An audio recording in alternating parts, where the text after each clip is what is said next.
Chers membres de Trader Pro, bonjour, j'espère que vous allez bien, que vous avez la pêche. Alors je fais la vidéo du week-end pour faire le point sur les marchés financiers, ce que j'anticipe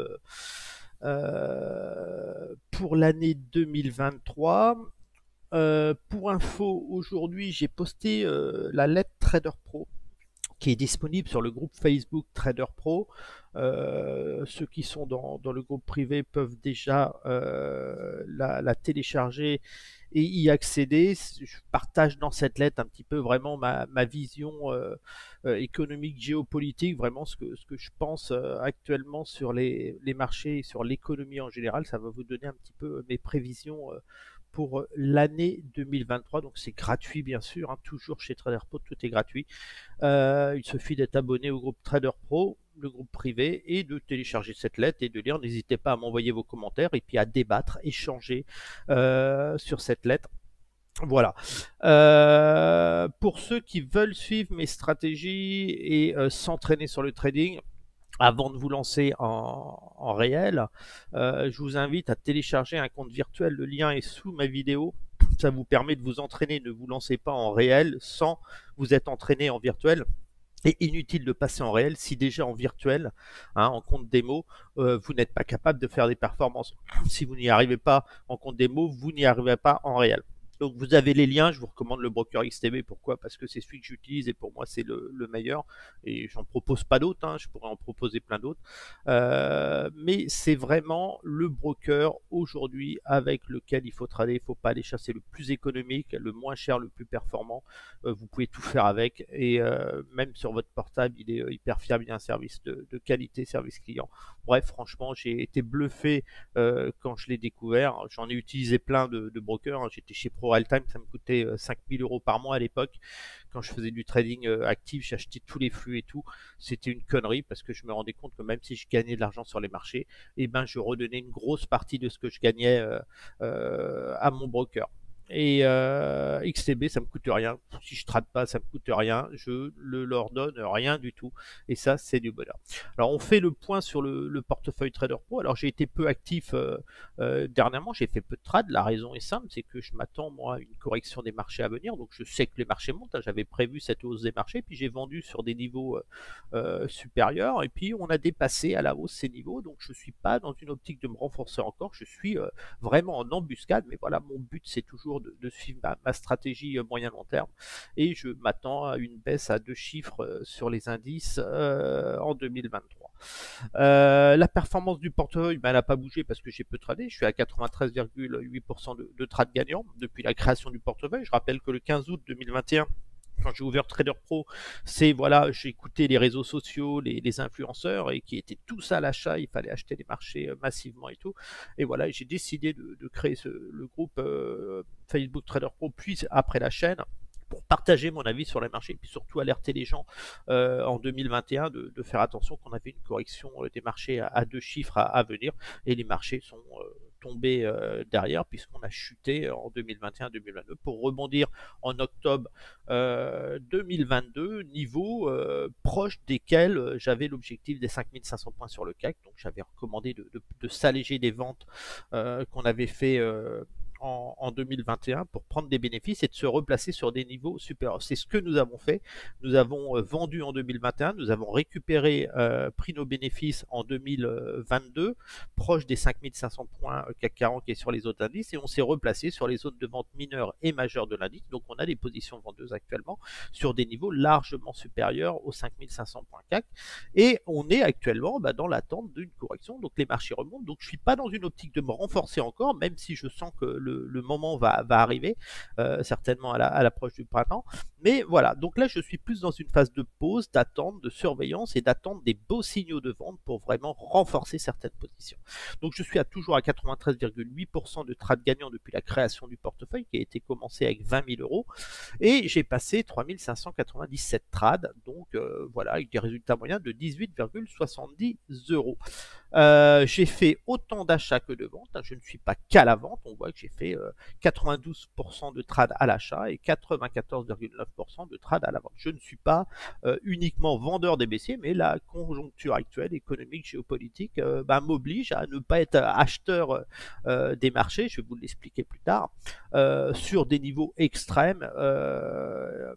Des marchés. J'estime que les prix sont relativement forts. Alors c'est un petit peu piégeux sur les indices puisqu'on se rend compte d'une chose, c'est que les indices ne baissent pas, mais quand on regarde en détail la cote, de nombreuses valeurs, un grand nombre de valeurs ont perdu 70% de leurs valeurs, se sont effondrées, et pourtant les indices montent, donc donnent l'illusion que les marchés baissent pas, mais si vous prenez des valeurs comme Netflix, Meta, des valeurs sur le marché français, Atos, vous avez plein de valeurs qui se sont effondrées, donc c'est quelques valeurs qui maintiennent l'indice, et tout simplement, pourquoi? Parce que quand on a eu la crise de 2021, le crack de 2021, enfin le pré-crack, j'appelle, le crack est loin d'être terminé, les investisseurs se sont réfugiés vers les valeurs le plus solides comme le luxe et tout, ce qui a fait monter le luxe et tirer l'indice CAC 40 à la hausse pendant que toutes les autres actions s'effondraient.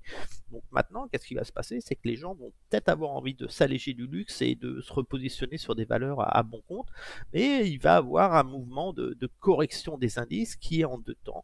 Donc on a eu la phase, l'effondrement des valeurs, les mauvaises valeurs sur les marchés, une résistance des indices parce que les plus grosses valeurs qui composent l'indice CAC 40 sont positionnées, mais aujourd'hui on se rend compte que ces valeurs n'offrent pas un rendement suffisant par rapport au risque de correction de leurs titres, hein, surtout que l'inflation en plus vient annuler le rendement. Donc voilà, on est vraiment dans une situation, j'explique tout ça dans ma lettre, pourquoi les marchés ne peuvent pas tenir sur ces niveaux-là, et pourquoi on aura une correction à venir. Donc depuis le début de l'année, qui correspond à ce mois-ci, depuis le début de l'année, voilà, je suis en perte de 841,59 euros. J'ai fait 15 trades, j'ai soldé quelques positions sur l'or en perte, et je suis à 80% de trades gagnants. Donc là, j'attends un mouvement de marché à la baisse, moi de mon côté, qui va me permettre bien sûr de booster à nouveau le portefeuille. Alors on va passer à l'analyse technique du marché. Alors je rappelle pour tout le monde que c'est une chaîne pédagogique, hein, c'est pas une chaîne, je suis pas un conseiller financier, moi je suis un trader particulier qui vit une passion, et voilà, donc j'ai une grosse expérience de trading depuis plus de 20 ans, donc je partage avec vous moi ce que je fais, ce que je pense de juste, mais vous devez bien sûr consulter un conseiller financier. Je vous invite, avant d'acheter une action, d'investir sur les indices, et de consulter votre banque. Ce sont des professionnels de la finance, des conseillers financiers experts qui valideront ou non votre stratégie, mais vous ne pouvez pas tenir compte et investir votre argent uniquement par rapport aux propos que je vous donne, ou cela seulement en utilisant un compte virtuel démo que vous pouvez télécharger sous cette vidéo. Voilà, je partage avec vous mon avis, mon sentiment, mon avis sur l'économie, la géopolitique, et puis après vous en faites bien sûr ce que vous voulez.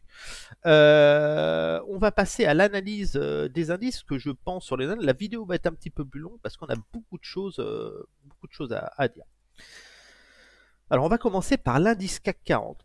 Je vais vous donner mes objectifs, moi ce que je pense sur le long terme, le moyen long terme, et ce que je fais actuellement sur les marchés. Donc on voit que depuis la crise de 2008, le plus bas, on a eu la crise financière en 2008 avec les subprimes bien sûr.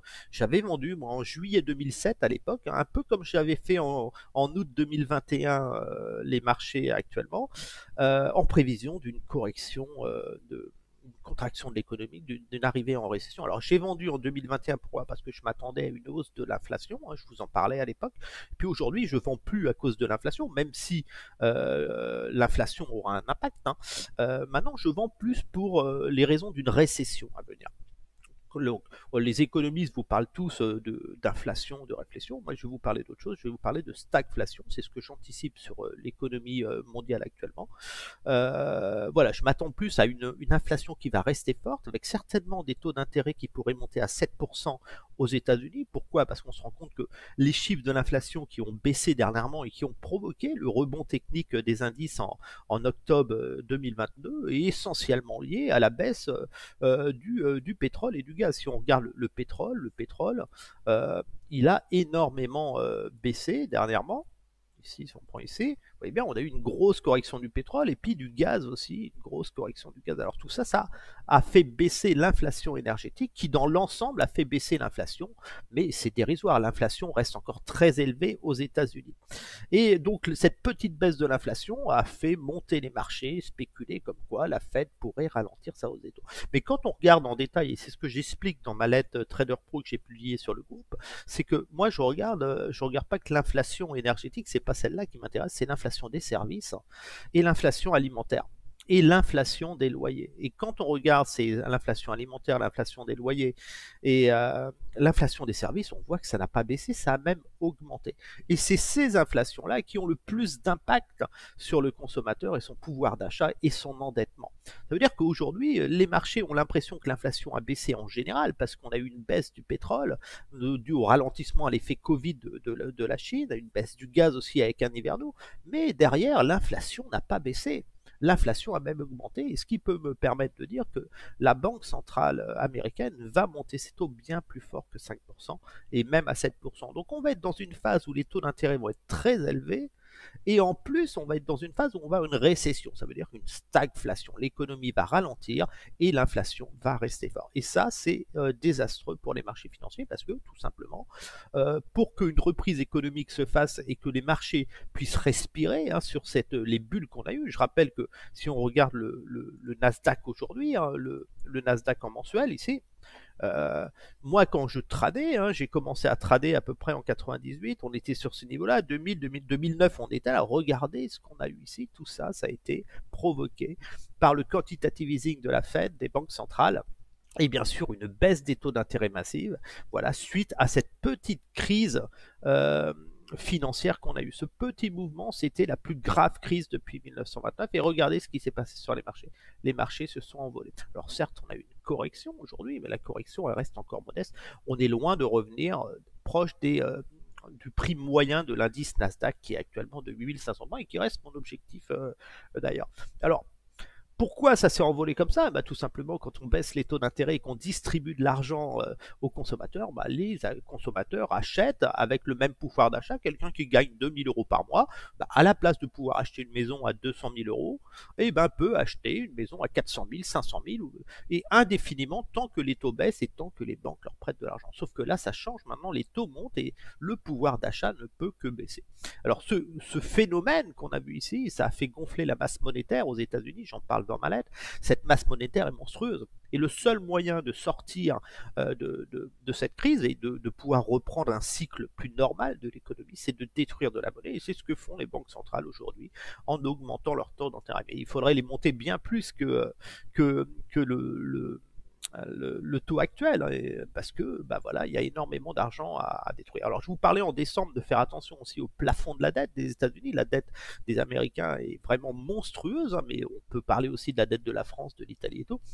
Voilà, les États-Unis arrivent au plafond de la dette et vont devoir prendre des mesures urgentes pour réaugmenter ce plafond. Alors, il y a au Congrès, il y a des débats qui vont être faits, il y a une lutte un petit peu, et voilà, pour faire des économies. Et quand on voit l'inflation sur le secteur des services, qui est la santé, tout ça, le service, c'est un petit peu ce qui profite le plus aux catégories les plus pauvres. Alors eux, ils souffrent énormément puisqu'ils ont de l'inflation dans l'alimentaire, de l'inflation sur les loyers et en plus de l'inflation sur le secteur des services. Donc c'est difficile au gouvernement de pouvoir faire des économies sur ces secteurs-là, et pourtant ça va être nécessaire si on veut relever le plafond de la dette. Donc voilà, la situation économique est quand même inédite et grave aujourd'hui. Je pense qu'elle est aussi grave qu'en 2008-2009, et qu'on se dirige naturellement de toute façon vers un krach immobilier aux États-Unis, mais aussi en Chine au niveau mondial, une grosse correction du marché de l'immobilier et du secteur du bâtiment, tout simplement parce que les matières premières s'envolent, les taux d'intérêt montent, les gens ont moins de pouvoir d'achat pour acheter les biens au prix où ils sont vendus actuellement sur les marchés. Donc il faudra bien que les acheteurs baissent les prix, mais on voit qu'aujourd'hui les acheteurs n'arrivent pas à vendre, donc qu'est-ce qu'ils font? Ils essayent d'augmenter le loyer, mais bien sûr les personnes qui louent sont souvent les plus vulnérables et subissent déjà la hausse du coût de l'alimentation et puis du carburant qui reste quand même élevé, même si on a eu une baisse de l'inflation sur le secteur énergétique et qui peut reprendre, hein, d'ailleurs. Je rappelle qu'en France, on a quand même des aides de l'État et un chèque carburant qui permet de limiter la casse, mais rien n'est réglé sur l'économie. On est exactement dans la même situation. En fin de compte, on a mis des pansements sur le malade économique qui était avant gardé en vie à l'aide des stéroïdes de la Fed, qui était bien sûr la baisse des taux d'intérêt à des niveaux proches de zéro et l'injection d'argent. Donc on n'est plus dans la même situation. Là, on voit déjà aux États-Unis de nombreuses entreprises qui commencent à licencier. On a vu Google, on voit Microsoft, on voit plein d'entreprises. C'est la course aux économies. Et puis surtout, ces entreprises, elles sont prises au piège parce que aussi le personnel qu'elles veulent conserver, ben, elles demandent des augmentations de salaire. Et ça n'aide pas la Fed pour lutter contre l'inflation. Donc voilà, on a la guerre en Ukraine aussi. La guerre en Ukraine, c'est quand même. On a vu une réunion, hein, en Allemagne là, pour décider des aides de l'envoi à l'Ukraine. Voilà, on n'est pas loin de la belligérance avec la Russie. Qu'est-ce qui va se passer dans les mois à venir avec l'invasion russe? Est-ce qu'au printemps, il va y avoir une poussée? La Biélorussie aussi, est-ce que peut-être rentrer aussi en guerre? Bon bref, il y a beaucoup d'incertitudes sur les marchés qui font qu'on est dans une phase de déni. Et cette phase de déni, généralement, est suivie d'un crack boursier. Et le crack, nous ne l'avons pas encore eu.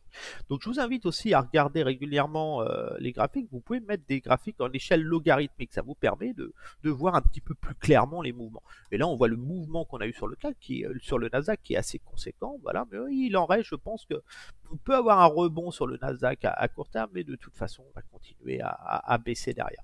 Alors, on va commencer par le CAC 40. Alors, je vais faire simple, hein, mes objectifs sur le CAC 40.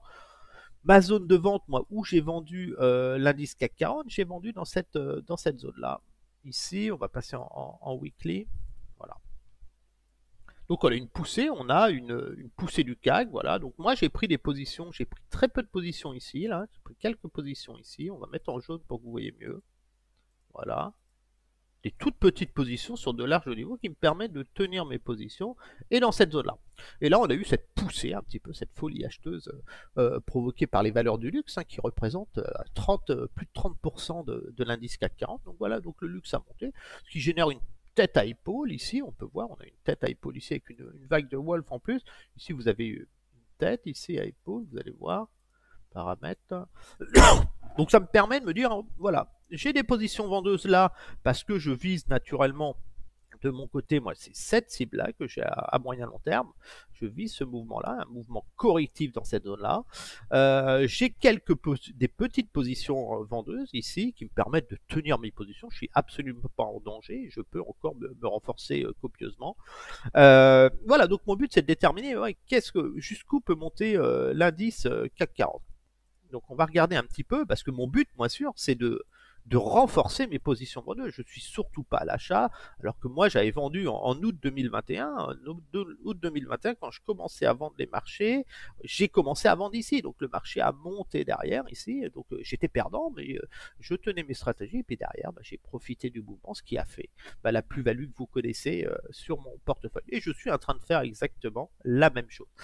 Alors, si je regarde en détail, je vais faire le détail sur l'indice CAC 40 hein, pour vous donner à peu près les possibilités, et je pense qu'on va avoir une très belle opportunité de vendre à prix fort à nouveau et de profiter d'un nouveau grand mouvement baissier, l'équivalent des performances que j'ai fait entre 2021 et 2002. Je pense que je vais pouvoir le faire une seconde fois. Déjà, ce qui est intéressant, c'est qu'on a ici, on a eu une vague baissière, on a eu un grand mouvement baissier ici, on a eu une vague ici, on a eu un deuxième, et ici, on a eu une cinquième vague. Donc là, on peut estimer que vous êtes dans un mouvement de rebond en deux temps, une vague A, B, C.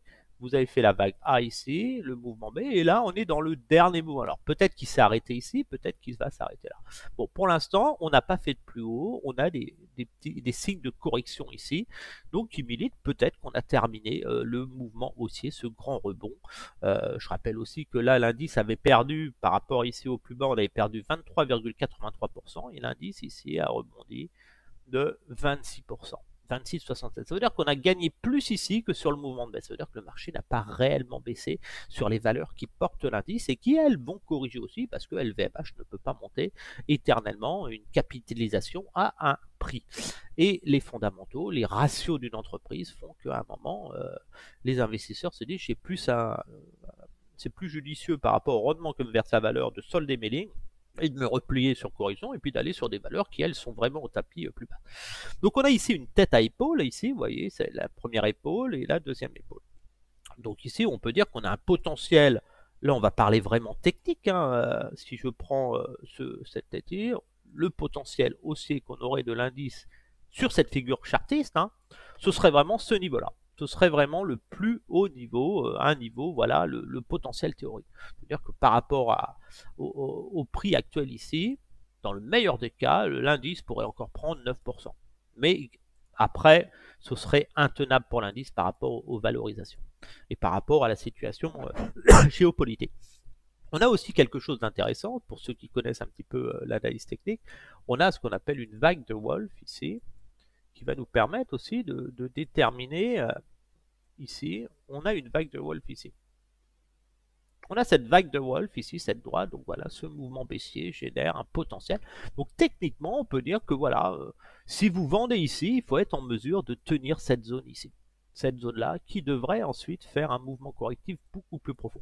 Alors ce mouvement haussier de rebond technique, hein, alors que l'inflation et les taux d'intérêt aux États-Unis, je pense qu'ils atteindront même 7% à cause de l'inflation alimentaire, des services et des loyers, je pense que ce niveau-là, franchement, c'est un niveau où je serais extrêmement agressif à la vente pour aller jouer un mouvement correctif d'une plus grande ampleur. Donc voilà. Donc si on me disait, ouais, jusqu'où peut monter l'indice, pour moi, au maximum, ça va être dans cette zone-là. On peut dire qu'entre 7007 et 7003, ce serait vraiment quelque chose de surprenant si on arrive ici, parce que je ne vois pas les catalyseurs qui pourraient faire monter les marchés sur ce niveau-là. L'inflation ne va pas baisser brutalement, les taux d'intérêt ne vont pas baisser brutalement, la récession s'installe, le chômage va augmenter, le marché de l'immobilier aux États-Unis et dans le monde va commencer à corriger. Voilà, les gens vont devoir faire des économies, vont se retrouver un petit peu piégés. On n'est pas à l'abri de faillite bancaire comme on voit Crédit Suisse et tout. Donc voilà, pour l'instant le potentiel est là, donc je ne suis pas dans l'urgence de renforcer mes positions, mais je surveille ce niveau-là. Alors quand est-ce que je vais vendre? Tout simplement, moi j'applique toujours la même technique, hein. Pour vendre, je vends par zone, et donc mes zones, ma première zone de vente a été touchée ici, donc là j'ai plus d'intérêt, donc maintenant je vais passer dans une stratégie vendeuse de MA, parce que je suis dans un marché particulier, un marché excessif, et donc voilà, les mouvements actuels sont anormaux, et c'est uniquement de la spéculation, un peu comme dans une bulle boursière. Donc là, je sais déjà, j'ai un objectif de 7000, on peut mettre 7700 points. Cet objectif-là, ce niveau-là, j'ai très peu de chances de perdre de l'argent si un jour il était venu ici pour jouer une correction par rapport aux fondamentaux qu'on a économiques. Alors sur le long terme, mes objectifs, moi, ils sont identifiés, ce sont les mêmes. On va faire le point sur tous les indices. Voilà, donc moi, mon objectif sur l'indice CAC 40, c'est que je suis sur ce mouvement-là, c'est ce que je joue. On est dans la phase de déni, hein, de la phase psychologique des investisseurs. C'est que le marché, on a une correction, et puis les investisseurs se disent, bah, c'était un piège, j'aurais dû acheter, je me suis fait avoir. Les influenceurs qui disent que les marchés ne connaissent rien, c'était une erreur, j'aurais dû acheter, et puis tout le monde se remet à acheter, c'est la phase de déni. Et puis derrière, il va y avoir la phase de la panique. Donc là, on est vraiment dans ce mouvement qui peut monter ici, peut-être là. Personnellement, ce serait vraiment extraordinaire qu'on arrive ici avec les résultats économiques qu'il y a actuellement. Donc peut-être un double sommet ici. Je verrais plus, allez, le potentiel max, ce serait vraiment ici. Ici, j'y crois peu, mais je le garde quand même en scénario. Et ici, certainement que si on venait taper ici, ce serait le début de la fin, quoi. Donc après, on aura un grand mouvement baissier de ce type. Vous allez revenir tester les 5500 points, certainement un rebond ici, et vous allez plonger comme ça vers ma zone d'achat long terme. Donc vous le savez tous, hein, sur le CAC 40, je suis acheteur du CAC 40 uniquement quand l'indice reviendra dans cette zone-là, et je n'achète pas ici. J'achète toujours dans le bas et j'achète pas dans le... Je rappelle que sur le crack Covid, on était allé beaucoup plus bas, hein. Ce mouvement était très rapide. Là, on n'a pas baissé encore, donc le potentiel est quand même extrêmement, les valorisations sont encore très élevées par rapport à la situation économique financière de nombreux pays, hein. Je regardais la dette de l'Italie, ce qui se passe en Italie, c'est explosif, les tensions avec l'Allemagne, on voit que l'Europe force l'Allemagne à livrer des chars à l'Ukraine, alors que l'Allemagne n'a pas envie de froisser la Russie. Bon bref, il se passe des choses, on n'est pas dans une situation économique saine comme on a connu entre 2010 et 2021. Donc voilà, donc moi, je suis acheteur ici, je déconseille les achats dans cette zone-là uniquement dans une optique court terme. Vous pouvez faire des achats spéculatifs, mais acheter long terme, acheter des actions en PA et espérer gagner de l'argent, vous allez perdre 20 à 30% sur votre valeur au minimum. Donc maintenant, comment je vais faire pour vendre? Bah, tout simplement la même technique que j'utilise, la technique des moyennes mobiles, des MA. Comme vous le savez, j'ai vendu moi ici ce mouvement-là.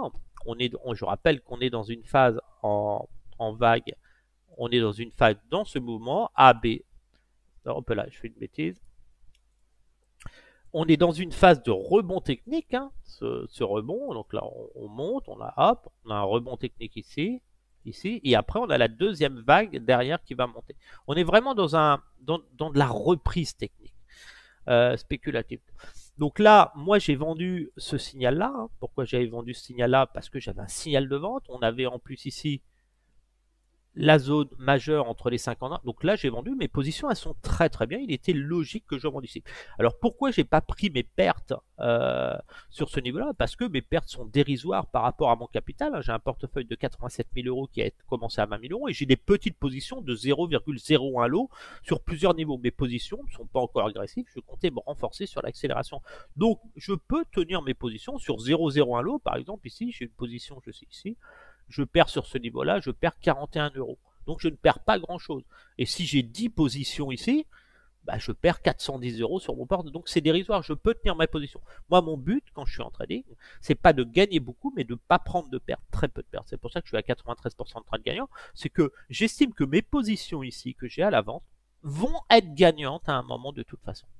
Donc si je prends des pertes sur cette montée-là, c'est moi qui vais prendre les pertes. Mais comme je sais que je vais, moi, corriger sur les indices à moyen terme par rapport aux fondamentaux, je joue ma stratégie. Alors je ne suis pas devin, mais moi c'est la stratégie, c'est ma conviction. Je regarde autour de moi, je vois ce qui se passe dans le monde, j'analyse les bilans financiers des entreprises, j'étudie l'économie, la géopolitique. Aujourd'hui, je ne vois pas comment les marchés peuvent continuer éternellement à monter alors que le pouvoir d'achat des ménages est en train de s'effondrer et va continuer à s'effondrer. Donc là, j'ai joué ce signal de vente MA, j'avais joué le pullback, j'avais des positions, on est parti. Alors là, je me suis posé la question, est-ce que je solde mes positions en perdre? Alors on aurait été en 2010, 2011, 2012 dans cette situation ici, on aurait été ici après une forte correction, oui je serais sorti, j'aurais pris mes verres. Mais là on n'est pas du tout sur les mêmes niveaux de marché. Je rappelle que là on est sur ce niveau-là. On est sur ce niveau-là et ce niveau-là, si vous en souvenez, c'est où j'ai vendu et où je suis passé avec mon portefeuille de 20 000 euros à 87 000 euros sur ce mouvement-là. Et là, on revient ici. Donc là, j'ai multiplié mon portefeuille, j'ai fait plus de 320% moi sur la baisse des marchés. Et on revient sur cette situation, sauf que là, c'est plus pareil, j'ai plus 20 000 euros là. Là, maintenant, j'ai 87 000 euros et on revient sur le même niveau de vente. Donc, je me dis, les investisseurs n'ont pas compris et ne voient pas ce qui se passe. On est en train de faire un double sommet sur l'indice CAC 40, certainement. Alors, les investisseurs voient cette tête à épaule. Alors, la difficulté, c'est voilà, c'est que plus le marché monte, plus les vendeurs à découvert se rachètent, ça alimente la hausse et le marché monte sans volume. Et voilà, c'est pour ça qu'avec cette tête à épaule ici, je m'autorise même une poussée ici dans ma stratégie. Hein. J'ai vendu ici, je vais me renforcer. Où est-ce que je me renforce? Là, là, là ou là, je ne sais pas encore, mais je vais me renforcer à un niveau pour jouer la grande correction. Alors, pour que je me renforce sur mes positions que j'ai ici hein, actuellement, bah, je vais tout simplement attendre un signal de vente 4 heures que je n'ai pas encore sur le marché. Si on prend ici j'ai une amorce baissière, on a fait un pullback, mais j'ai pas encore de signal de vente. Donc il va me falloir un croisement des 3 EMA. Alors ici, ça c'était un signal de vente, ici pour moi qui était intéressant à jouer, qui a été un échec, puisqu'on est dans une phase, un rebond de temps. Mais je pense que le prochain signal de vente EMA, là, celui-là il va être intéressant et je vais renforcer mes positions vendeuses que j'ai acquises dans cette zone-là, un petit peu plus haut, pour aller chercher un retour à 5500 points. C'est la stratégie que je joue. Alors, peut-être que les MA vont croiser ici, peut-être qu'elles vont croiser ici, mais je suis dans l'attente. C'est pour ça que vous voyez, au mois de janvier, je fais très peu de trades. Je suis dans l'attente, je ne suis pas pressé. Pour moi, c'est une chance de voir ce marché monter. Et j'espère qu'il va encore monter, que les gens seront assez cupides pour payer des prix aussi élevés, pour après, bien sûr, vendre le marché et jouer un mouvement correctif plus rapide à la baisse. Hein. Je rappelle que les hausses sont très longues. Hein. On voit On a des hausses qui sont longues, qui prennent du temps, et puis les corrections sont très rapides. On peut très bien perdre ce mouvement-là en quelques semaines. Sachant que voilà, mon but c'est de revenir à l'achat sur les indices dans cette zone-là. Je pourrais mettre déjà une alerte ici, alerte surprise. Voilà, prévenez-moi quand l'indice est là, je pourrais éteindre mon écran et me dire tant que l'indice n'est pas là, moi je n'achèterai pas d'action. Donc voilà le scénario. Donc là, pour faire simple, je ne mets pas d'ordre limite comme j'avais l'habitude, parce que mes ordres limites, je les mets sur les niveaux stratégiques, les zones de la zone d'or. La zone d'or, l'indice évolue dessus, donc on ne peut plus mettre d'ordre limite parce qu'on ne sait pas quand est-ce que ça s'arrête là-haut. Je pourrais quand même mettre un ordre limite ici. Je vous cache pas que là, par exemple ici, si l'indice venait là, je pourrais vendre quelque chose de très copieux ici. Voilà, je pourrais mettre 0,10 lots. C'est rare, hein. Moi je passe avec du 0,1, 0,2. Voilà, ici je serais vendeur très très fort sur l'indice CAC pour aller bien sûr chercher ce niveau-là qui me rapporterait 2200 euros. D'ailleurs, je vais le laisser pour le fun, comme ça on en reparlera. C'est vraiment le niveau, les 7700 points, le niveau maxi que j'estime que pourra franchir l'indice. Je vais me mettre un peu plus bas. Voilà. Je rappelle que le CAC GR avec les dividendes réinvestis est à plus de 20 000 points, donc c'est énorme. L'indice CAC 40 est très très cher et vaut beaucoup plus que le DAX actuellement. Donc là, j'attends le prochain signal de vente EMA. Quand j'aurai un signal de vente EMA, je vais attendre le signal de vente EMA et je vais shorter le pullback. Je vais avoir un pullback dans l'EMA. Et là, un peu quand ce mouvement-là, je vais me positionner ici. Alors, on a eu un échec ici. Peut-être que j'aurai un deuxième échec ici. Mais là, si j'ai un deuxième échec ici, ce serait extrêmement surprenant. Et dans ce cas, les taux d'intérêt sera à 0%. Il n'y aurait plus d'inflation. Et la croissance du PIB des États-Unis sera à 5%, ce qui n'est pas le cas. Donc voilà, donc j'attends le signal de vente EMA 4 heures sur le CAC 40. Alors ça va être pareil sur tous les indices, hein. Le DAX, pareil, le DAX il évolue dans une forte tendance haussière. On est en train de terminer le deuxième mouvement. Je ne serais pas surpris d'un point de vue technique, c'est quelque chose d'habituel, d'avoir un mouvement de ce type de tête à épaule ici. Voilà, un mouvement et puis un potentiel baissier, toujours pareil. Alors ce qui est intéressant, je vais partager avec vous mes objectifs sur le DAX. Sur le DAX, toujours pareil, vous le savez, mon objectif long terme sur le DAX, j'achète uniquement dans cette zone-là. Donc je joue plus un mouvement correctif de ce type, j'attends l'excès haussier et après un mouvement baissier qui va m'amener à corriger de cette façon-là. Donc on voit une grosse tête à épaule ici, on a cette tête à épaule qui est en train de se faire ici. Donc on a un potentiel, on voit bien ce mouvement ici qui est un mouvement technique, hein. On a eu un mouvement, on a eu ici, là on a un rebond ici, et puis là on a qui va s'arrêter là, je sais pas, mais je pense qu'on n'est pas loin du haut, et puis à un moment on va avoir une correction de ce type. Donc c'est ce que je joue, donc pas d'achat. Alors mon objectif sur ces 12 500 points sur le DAX, mon objectif correctif après ce mouvement-là, 12 500 points.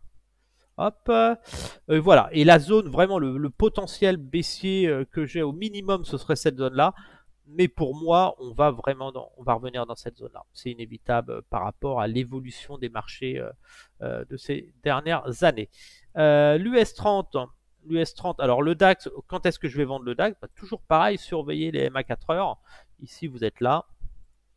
Voilà, le DAX, vous êtes là, vous attendez un croisement MA 4 heures, et quand vous avez le croisement MA 4 heures, donc là on a échoué, moi j'ai joué ce mouvement, on joue le pullback ici pour aller chercher ici, ça veut dire que quand vous vendez sur les MA, vous vendez le pullback, vous vendez ici pour vous mettre en position de force, pour mettre un stop légèrement au-dessus, comme ça, vous êtes en... Moi j'ai vendu cette zone ici, là, cette zone là sur le DAX, je suis en vente ici, hein.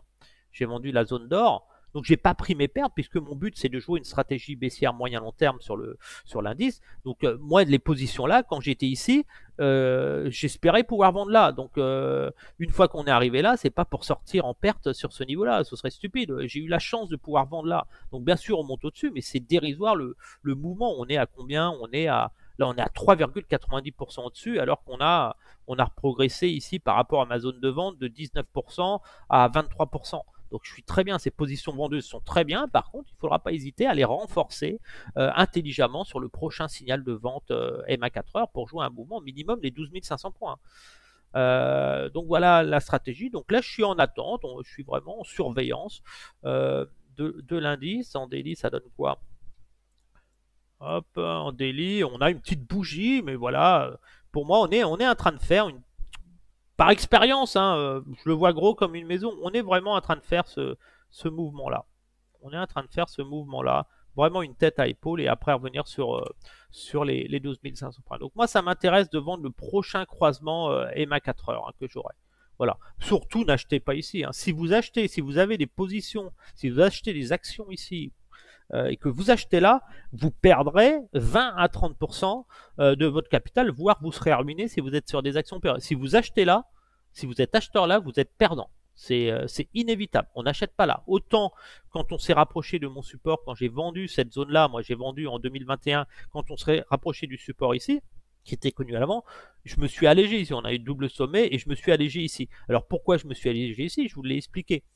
Quand on avait ici, quand on a eu le croisement des MA ici, j'ai eu un croisement, là les MA avaient baissé, là j'ai eu un faux croisement, mais j'avais pas fait de plus haut, de plus en plus bas et ainsi de suite. Là on voit vraiment, on a eu un plus bas ici, on a marqué un plus bas, alors qu'on avait marqué un support avant aussi. Hein. Donc on a marqué un plus bas ici, et là j'en ai marqué un autre. Donc vous voyez bien, on avait une divergence. Ici, ensuite, on a fait un plus haut, on a croisé les MA, donc là j'avais un signal d'achat là, qui était validé par ce plus bas qui était plus haut que celui-là, et ce plus haut qui était plus haut que les précédents. Et là, vraiment, quand on a eu ce nouveau plus haut ici, sur ce niveau-là, ce plus haut qui est plus haut que celui-là, ce plus bas qui est plus haut que celui-là, le croisement LMA, je suis rentré à l'achat ici, à l'achat technique, sur ce niveau-là, dans le pullback ici. C'est là que j'ai acheté. Plus haut que celui-là, plus haut que celui-là, croisement MA, achat dans les pullbacks, et j'ai joué la hausse. Et après, qu'est-ce que j'ai fait? Quand on est arrivé, donc j'ai joué la hausse, et attends, je vais supprimer ça. Donc apprenez à détecter une tendance, c'est vraiment, voilà, la tendance a changé ici. Ce croisement MA est validé parce que vous avez un plus bas qui est plus haut que celui-là, un plus haut qui est plus haut que celui-là. Donc ce croisement MA est validé. Le pullback là, il y a très peu de chances de perdre. Dans le pire des cas, vous mettez un stop en dessous. Et donc quand j'ai acheté ici, moi j'ai acheté ce mouvement. Et quand on est rentré dans les zones MA ici, donc j'ai acheté ici, j'ai placé des ordres ici, là, plusieurs ordres que je vous avais mis dans mes vidéos. Donc j'ai vendu cette zone mineure et la zone majeure ici. Et j'ai pris des bénéfices sur mes ventes. Donc quand j'ai vendu là, les ventes que j'ai fait ici étaient en partie payées par la hausse, la petite hausse que j'ai eue sur ce mouvement-là. Et là, maintenant, je suis en vente, donc je garde mes positions vendeuses ici et je suis dans l'attente d'un nouveau signal de vente 4 heures pour shorter l'indice DAX. Parce que je profite de l'engouement, de l'euphorie sur les marchés pour me dire, et je ne suis pas pressé de vendre, si ça peut encore monter un petit peu, je gagnerai d'autant plus parce que moi, mon objectif déjà est acquis, au minimum, je reviendrai ici. Donc voilà, donc de toute façon, je reviendrai là. Donc mes positions vendeuses, pour moi, elles sont gagnantes. Si je perds dessus, c'est parce que je vais sortir en perte. Et si je sors en perte, c'est parce que j'ai pris trop de levier, j'ai pris trop de positions, j'ai des positions trop importantes par rapport à ma marge, à mon capital. Donc voilà, moi sur mon portefeuille, comme je vous dis, c'est des positions de 0,2, 0,1 lot. Ça représente, si je mets une position de 0,2 là, par exemple une position achetée ici au plus bas ici, quand je suis ici, ça me fait une perte de 894 euros sur un portefeuille de 87 000 euros. Voilà. Donc c'est pour ça que je dis toujours, les petits portefeuilles en dessous de 5 000 euros, investissez uniquement sur le CAC et l'US 30 parce que vous ne pouvez pas investir sur le DAX, vous allez vous faire rincer, vous n'avez pas assez de capital. Et les portefeuilles un peu plus cofieux, 10, 20 000 euros, vous pouvez commencer à les taquiner le DAX et le Nasdaq. Mais n'achetez pas ces indices-là, autrement, n'investissez pas dessus. C'est trop risqué pour les petits portefeuilles. Maintenant, on va les faire plus vite, vous mettre mes objectifs sur les indices. Le Dow Jones, mon objectif est toujours inchangé sur le long terme. Je vise cette zone-là. Donc, je vise un mouvement de ce type. Hein. Ici. Donc, on a eu le rebond. On va avoir un échec à un moment. Et puis, je vise ce mouvement-là sur le Dow Jones. Donc là, attendez-vous à ce que je passe vendeur sur le prochain signal de vente 4 heures. D'ailleurs, j'en ai un ici. Donc là, il y a certainement renforcé mes positions short en MA 4 heures sur le Dow Jones. Là, ça m'intéresse de jouer ce pullback. D'ailleurs, je vais le faire avec vous. Parce que là j'ai un nouveau mouvement et là ce qui m'intéresse sur le Dow Jones c'est qu'on a un plus haut qui est plus bas que celui-là, donc pour vraiment valider ce signal de vendeur il faudrait qu'on fasse un plus bas sous ça et là je serai dans une tendance corrective. Mais par principe vu que j'ai vendu moi cette zone là ici, vous voyez bien la zone d'or elle est là j'ai vendu la zone d'or là, ici. Donc j'ai des positions vendues ici, donc je n'ai pas intérêt à me renforcer ici, puisqu'on est dans ma zone d'or, qui est différent avec le CAC, où le CAC j'ai vendu dans cette zone-là. Donc là, on est quand même plus haut. J'ai des ordres de vente ici, on est quand même plus haut ici. Donc là, c'est intéressant de jouer le signal de vente 4 heures. Ici, sur le Dow Jones, j'ai suffisamment de positions. Je n'ai pas intérêt de me renforcer puisque je commence à être gagnant sur mes positions que j'ai vendues entre 61 et 50. Je crois que j'ai déjà un membre de Trader Pro qui me dit que ces positions commencent à être gagnantes. Donc c'est très très bien. Donc on va attendre et puis après, on va jouer une stratégie un peu plus agressive. Donc très bien, signal de vente 4 heures sur le Dow Jones, on a le pullback qui est en train de s'effectuer, donc on va surveiller la semaine prochaine si on a ce mouvement là ou s'il veut ranger dans cette zone là, nous faire un range quelque temps avant de s'effondrer. L'US 500 du retard, on voit, on teste une MM200 là ici, on est vraiment à un croisement, donc là les acheteurs ont envie d'aller plus haut. Alors là je suis pas en vente sur l'indice, hein, ma zone de vente, moi sur l'indice elle est vraiment sur ce niveau là. Je pourrais quand même vendre dans la zone mineure ici, mais vu que j'ai des positions vendeuses sur les indices européens qui m'intéressent plus pour l'instant, et que eux ont peu rebondi, donc je m'attends plus peut-être à un mouvement de résistance de ce type avant d'aller plonger. Ce qui pourrait vraiment, si on avait cette poussée ici sur les indices, c'est ce qui pourrait justifier les 7007 sur le CAC 40. C'est pour ça que j'attendrai un croisement des MA 4 heures avant de shorter les indices, que le mouvement soit validé. Ce qu'il en est de toute façon, c'est que je vise sur le S&P 500, je vise cette zone-là, un retour.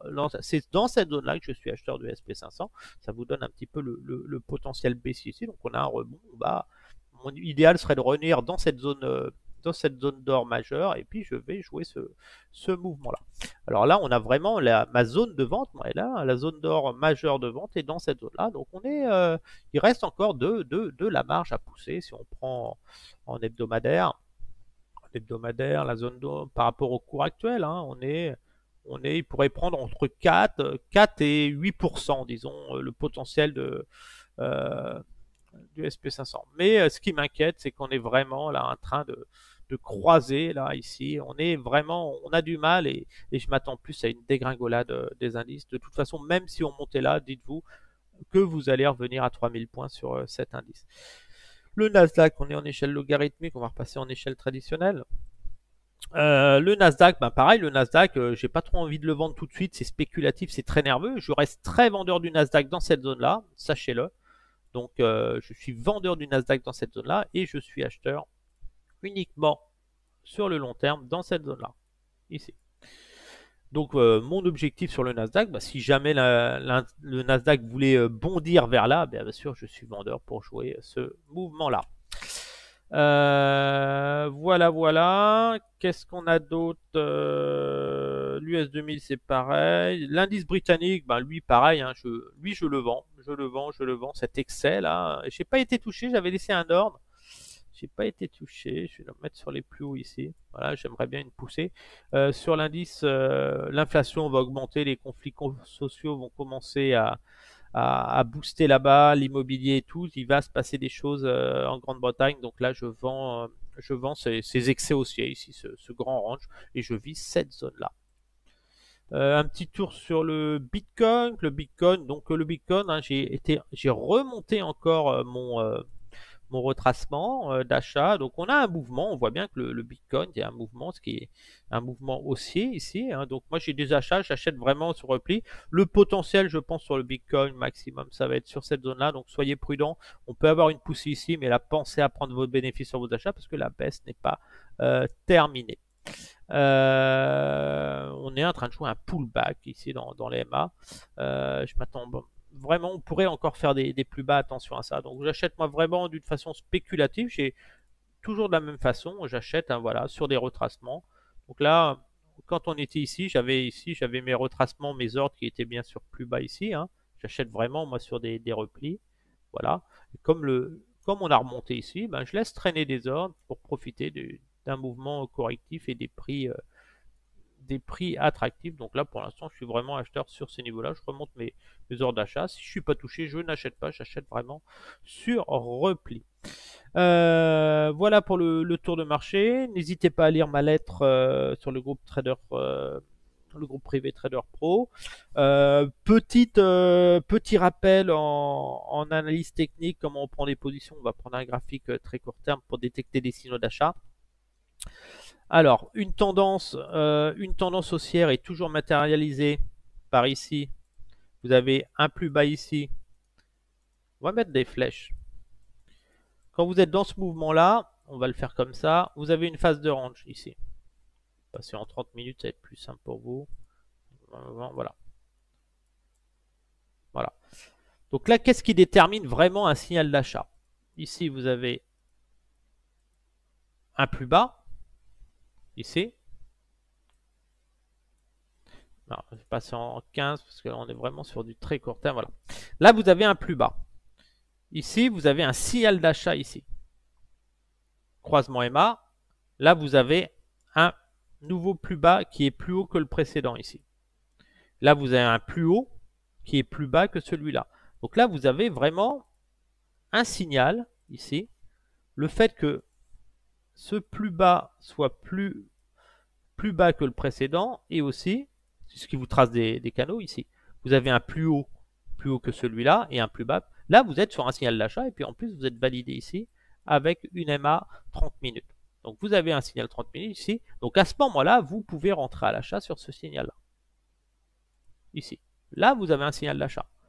Vous avez un signal d'achat parce que vous avez plusieurs conditions de revenu.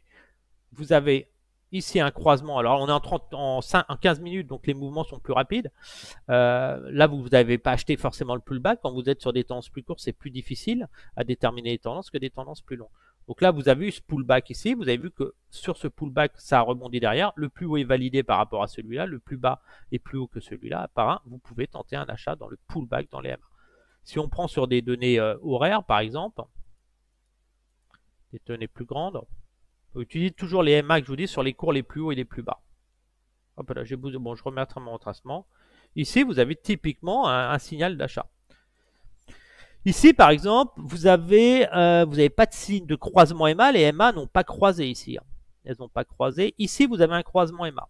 Donc, à partir de ce moment-là, vous avez un croisement des moyennes MA. Techniquement, vous pouvez, le seul point faible que vous avez, c'est que ce plus bas est plus bas que celui-là et ce plus haut est ça.